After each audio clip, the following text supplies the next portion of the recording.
Ladies and gentlemen, let me tell you something about the art of navigating life's most challenging encounters.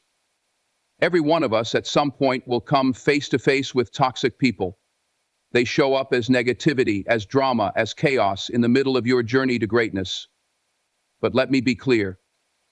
How you respond to these people says more about you than it ever will about them. And that's the truth. We all know the world inside out and the world outside in. First, recognize them for who they are, but don't react. Toxic people thrive on your reaction, your frustration, and your energy. The wise? They don't give it away so easily. They stand firm, observing the storm but never letting it pull them under. Stay calm, stay grounded, because control over your emotions is your greatest strength. Stay focused on your emotions, because control over your emotions is your greatest strength. Second, set boundaries, strong ones, and never apologize for protecting your peace. Boundaries are not walls to shut others out. They're shields to guard your purpose and your progress. Respect yourself enough to say, no, not here, not now, not ever. Embrace the space between your words and your actions. Third, refuse to engage in the games toxic people play. When you argue with a fool, the world can't tell who's who. Smart people don't waste their breath fighting battles that won't bring victory. Instead, they elevate the moment. They choose silence when the noise is deafening and wisdom when anger is tempting. Sometimes the best move you can make is to simply walk away. And sadly, to make the dot at the last, the best move you can make is to simply walk away.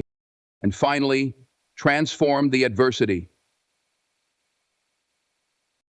So I ask you, how will you respond? Will you stoop to their level, or will you rise above? The choice is yours. But remember this, smart people don't just deal with toxic people. They master the art of thriving in spite of them. And that, my friends, is the mark of true greatness. Thank you. Toxicity is one of the greatest challenges to navigate in life, whether it arises in personal relationships, professional settings, or even casual encounters. It manifests in many forms: manipulation, constant negativity, passive aggressiveness, or outright hostility. What separates the wise from the reactive is the ability to recognize this toxicity without succumbing to it. This requires a combination of emotional intelligence, self-awareness, and a disciplined mindset. First, let's talk about the importance of recognition. You can't address what you don't understand. Recognizing toxicity begins with understanding what it looks like and how it manifests. Toxic people often thrive on creating confusion. They may mask their intentions with charm, sugarcoat manipulative behavior, or claim victimhood to justify their actions.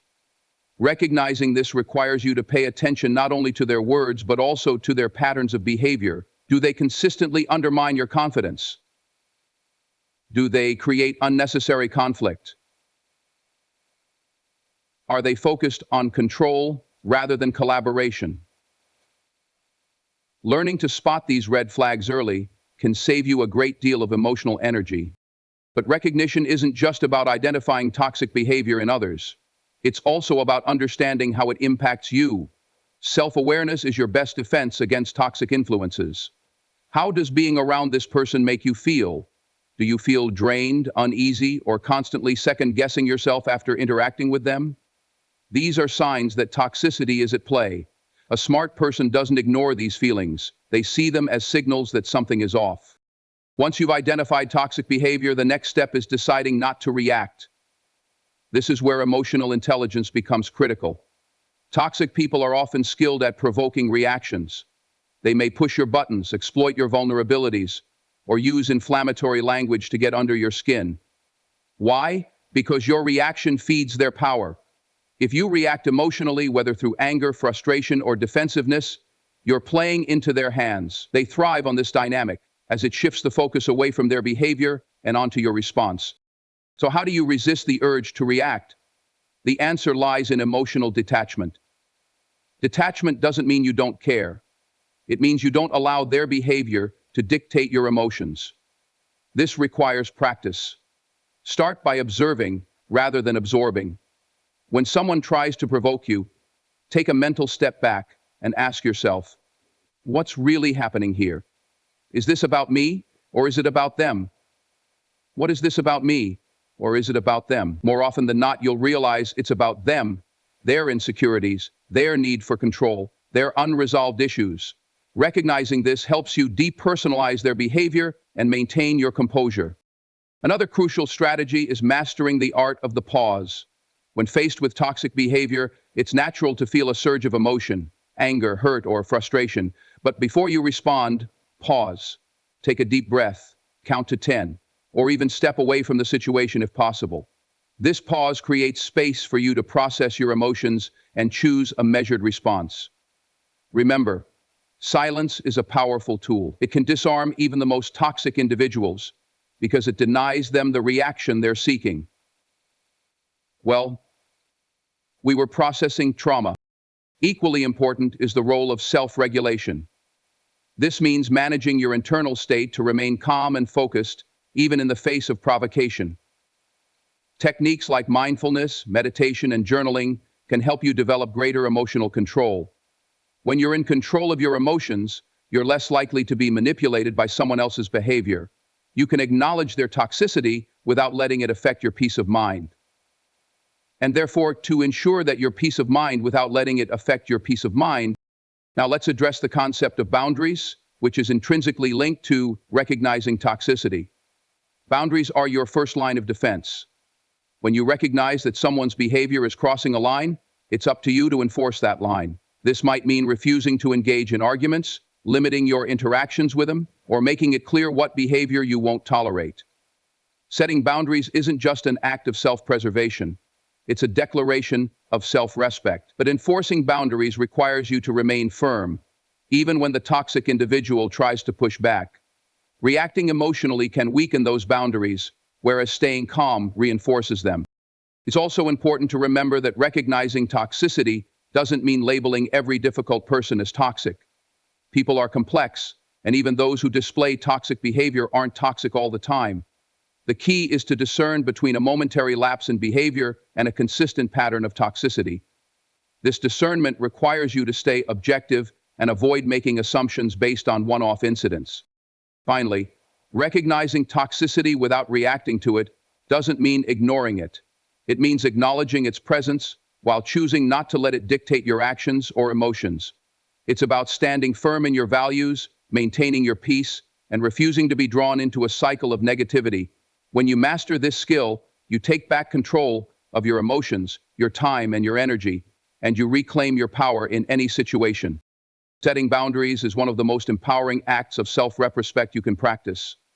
It's not just about saying no or distancing yourself from negativity. It's about defining the terms of your emotional, mental, and physical space. Boundaries are not selfish. They are necessary. They protect your peace, guard your energy, and ensure that you can show up as your best self in every aspect of life. However, setting boundaries without apology can be challenging, especially when you've been conditioned to prioritize the needs of others over your own. Yet, it's a skill that can transform your relationships, your confidence, and your well-being. To begin with, boundaries are not about building walls to shut people out, but creating clear and respectful lines that define how you expect to be treated. They are a form of communication, an assertion of what you need and what you will not tolerate. When you set a boundary, you're telling others, this is where I stand, and this is how I deserve to be treated. This clarity can prevent misunderstandings, reduce resentment, and foster healthier interactions. However, setting boundaries requires you to overcome societal pressures, personal guilt, and the fear of conflict. One of the first hurdles to setting boundaries unapologetically is recognizing the guilt that often accompanies it. Many people, especially those who have been raised to be accommodating or people-pleasing, feel an overwhelming sense of guilt when asserting their needs. They worry about coming across as rude, selfish, or unkind. But here's the truth. Prioritizing your well-being isn't selfish. It's essential. You cannot pour from an empty cup. When you sacrifice your own needs for others' comfort, you deplete yourself, and over time, this can lead to burnout, frustration, and resentment. The pressure comes from expectations rather than the needs of the situation. To overcome this guilt, it's crucial to reframe your perspective. Think of boundaries as an act of kindness, not just to yourself, but to others as well. When you set boundaries, you're being honest about what you can and cannot do, which prevents misunderstandings and unmet expectations. It's better to say no up front than to say yes and regret it later. Boundaries help you show up authentically in your relationships, which ultimately benefits everyone involved. Another challenge in setting boundaries is the fear of conflict. Many people avoid asserting their needs because they're afraid of how others will react. They worry about upsetting someone, damaging a relationship, or being perceived as difficult. But here's the thing. Healthy relationships can withstand boundaries. In fact, they thrive on them. A relationship that falls apart because you set a boundary wasn't built on mutual respect to begin with. Setting boundaries doesn't create conflict.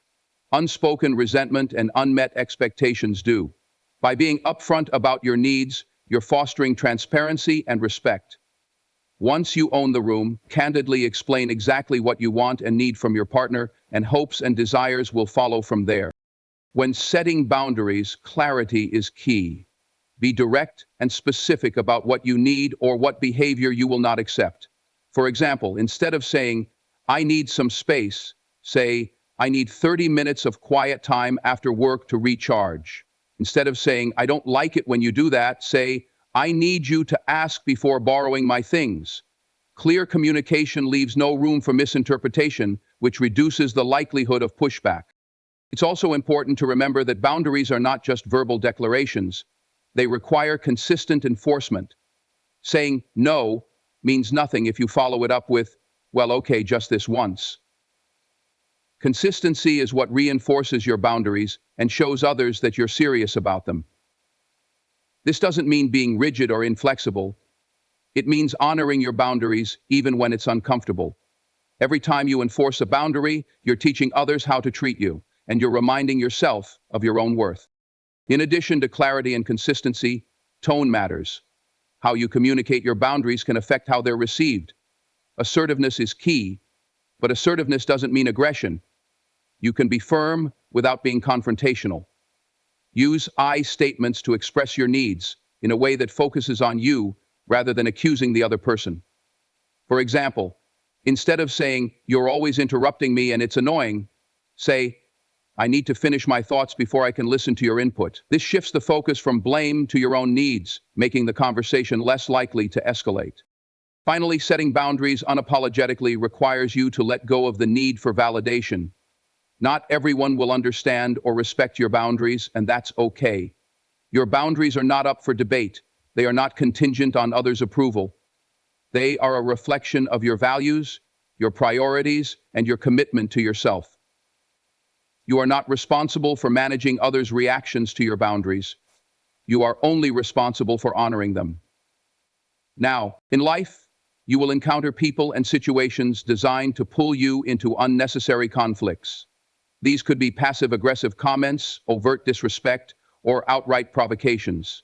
Toxic individuals especially thrive on creating chaos and drawing others into their drama. But here's a truth that the wisest among us understand. Engaging with negativity is a choice, not an obligation. Choosing not to engage doesn't mean weakness or surrender. It's a powerful declaration of self-control, dignity, and emotional maturity.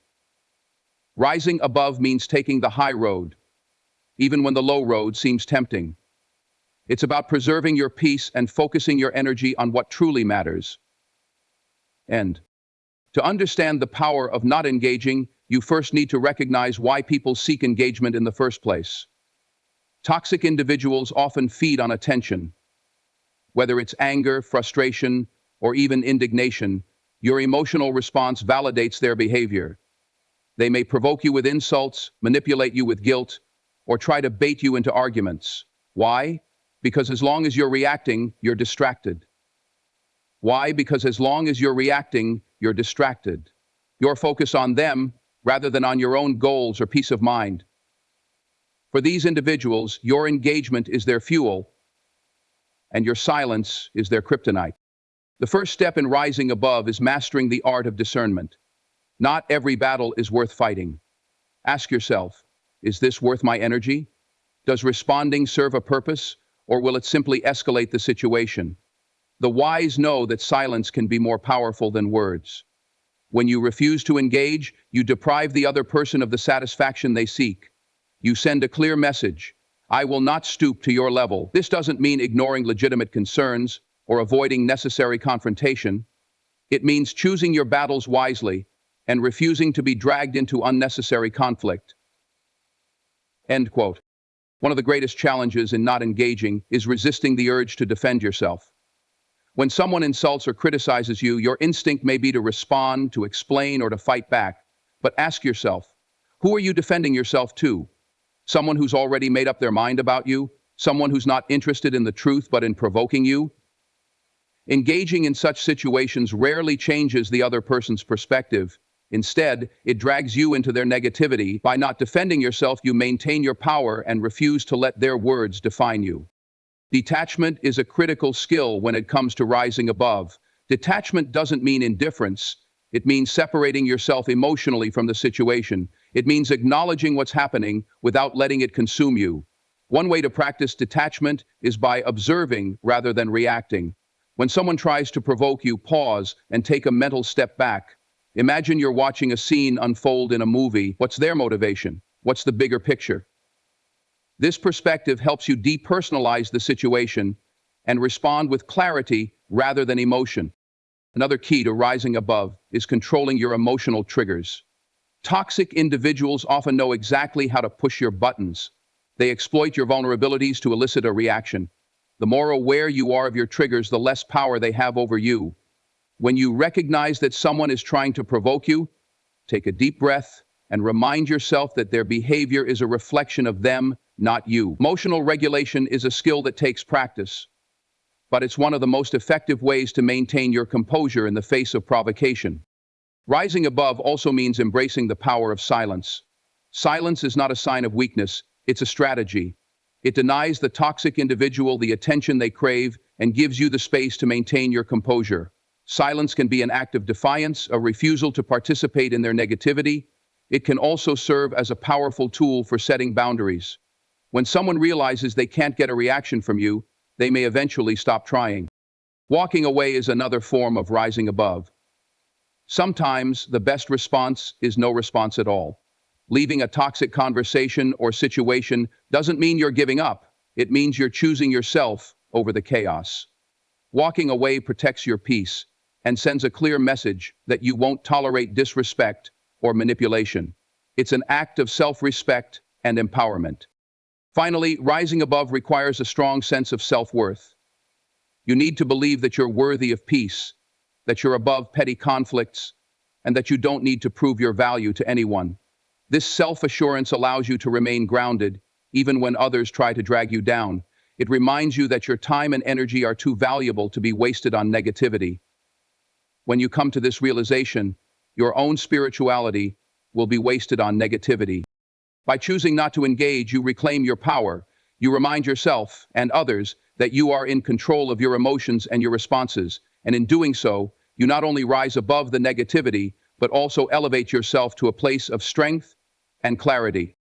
Adversity is an inevitable part of life. It comes in many forms: unexpected failures, personal loss, betrayal, rejection, or the relentless challenges that seem to pile up all at once. While adversity is often seen as something to be avoided, the truth is that it can be one of the greatest teachers and catalysts for growth. What sets resilient individuals apart is their ability to transform adversity into strength, turning moments of hardship into stepping stones toward greatness. This transformation is not accidental. It requires perspective, persistence, and a willingness to see every setback as an opportunity for growth. The first step in transforming adversity into strength is shifting your mindset. Adversity often feels like an enemy, something that disrupts your plans and throws you off course. But what if you could see it as a teacher instead? Challenges are not just obstacles, they are lessons in disguise. Each one carries the potential to teach you something valuable about yourself, about others, and about life. To uncover these lessons, you must ask yourself the right questions. Instead of dwelling on, why did this happen to me? Ask, what can I learn from this? And how can this make me better? This mindset shift is the foundation of resilience. It allows you to move from a place of victimhood to one of empowerment. Perspective is key. Adversity often feels overwhelming because it consumes your focus. When you're in the midst of a challenge, it's easy to feel like it's the only thing that matters. But stepping back and looking at the bigger picture can change everything. Remind yourself that no storm lasts forever, and no challenge is permanent. Difficulties are a chapter in your story, not the entire narrative. When you view adversity as a temporary phase rather than an insurmountable wall, it becomes easier to face it with courage and determination. Another essential aspect of turning adversity into strength is resilience, the ability to bounce back from setbacks. Resilience is not something you're born with, it's something you cultivate through experience. Each time you face a challenge and choose to keep going, you build your resilience muscles. Adversity pushes you out of your comfort zone, forcing you to confront your fears, adapt to change, and develop problem-solving skills. These are the very qualities that strengthen your character and prepare you for future challenges. One of the most powerful tools in transforming adversity is reframing failure. Society often conditions us to fear failure, to see it as the opposite of success. But failure is not an end, it's a beginning. It's a chance to try again, armed with more knowledge and experience. Many of the world's most successful individuals credit their failures as the foundation of their success. They didn't allow setbacks to define them. Instead, they used them as stepping stones to reach greater heights. Reframing failure as feedback rather than defeat allows you to approach challenges with curiosity and determination rather than fear. Adversity also has a unique way of revealing strengths you didn't know you had. When life tests you, it forces you to dig deep, to access reserves of courage, creativity, and tenacity that might have otherwise remained dormant. Think about the moments in your life when you faced significant challenges. Were you not stronger, more resourceful, and more determined than you expected? Adversity has a way of stripping away the superficial, leaving behind the essence of who you truly are. It's in those moments of struggle that you discover your resilience, your grit, and your capacity to endure. Another critical element in transforming adversity is gratitude. It may sound counterintuitive to be grateful for hardship, but gratitude shifts your focus from what you've lost to what you've gained. Even in the darkest moments, there are lessons to be learned, strengths to be uncovered, and opportunities to grow. Gratitude doesn't diminish the pain of adversity. Instead, it helps you find meaning in it. But it reminds you that every challenge, no matter how difficult, has something to offer if you're willing to look for it. Community and connection also play a significant role in overcoming adversity. Challenges often isolate us, making us feel like we're alone in our struggles. But reaching out for support, whether from friends, family, mentors, or even strangers, can provide the strength and perspective you need to keep going. Sharing your challenges not only lightens your burden, but also reminds you that adversity is a universal experience. Everyone faces hardships, and hearing others' stories of resilience can inspire you to find your own. Lastly, adversity can be a powerful motivator. It has a way of sharpening your focus and clarifying your priorities. When you're faced with a challenge, you're forced to confront what truly matters to you. This clarity can be the spark that drives you to take bold action, to pursue your goals with renewed passion, and to prove to yourself that you're capable of more than you thought possible. Adversity, when approached with the right mindset, can become the fuel that propels you forward.